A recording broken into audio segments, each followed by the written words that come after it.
আসসালামু আলাইকুম রহমতুল্লাহ। বাংলাদেশের পরিবর্তনের সংস্কৃতি ধারাবাহিকভাবে বয়েই চলেছে। আপনারা জানেন,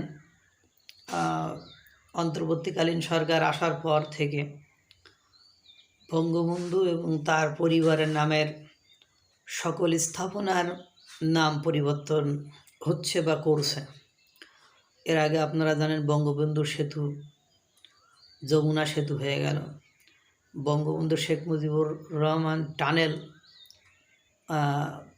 কর্ণফুলী টানেল হয়ে গেল। এরপরে বঙ্গবন্ধু শেখ মুজিবুরের নামে যত স্থাপনা আছে সেগুলো সব পাল্টানো হলো, পরিবর্তন করা হলো। এরপরে আপনার ধানমন্ডি ৩২ নম্বর ভাঙা হলো।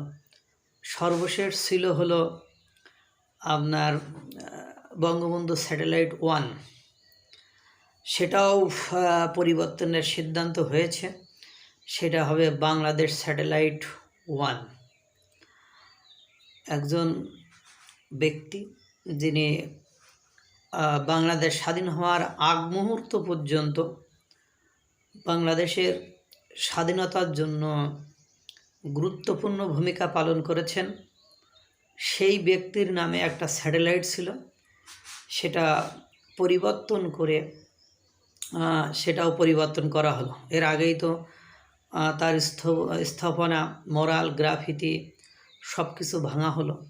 এখন সর্বশেষ যেটা ছিল সেটা বঙ্গবন্ধু স্যাটেলাইট 1, সেটা আরও শেষ করে দেওয়া হলো। এদেশের যারা এখন ক্ষমতায় আছে তাদের যে স্লোগান মুজিববাদ মুর্দাবাদ, ওরা ক্ষমতায় থেকে এই মুজিববাদ মুর্দাবাদ করেই ছাড়বে।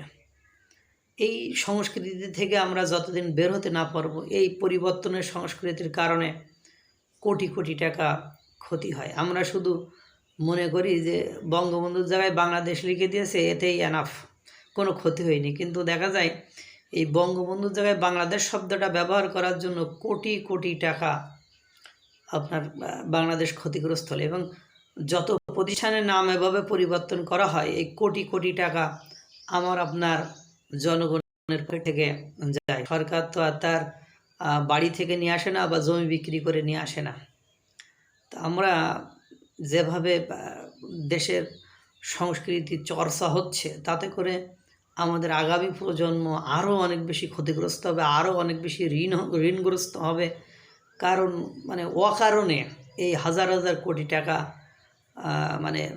লস হইতেছে। এই সংস্কৃতি থেকে বের না হওয়া পর্যন্ত দেশের কোনো উন্নয়ন, কল্যাণ এবং মঙ্গল সাধন হবে না। আল্লাহ তাআলা সকলকে ভালো রাখুক, সুস্থ রাখুক। আসসালামু আলাইকুম ওয়া রাহমাতুল্লাহ।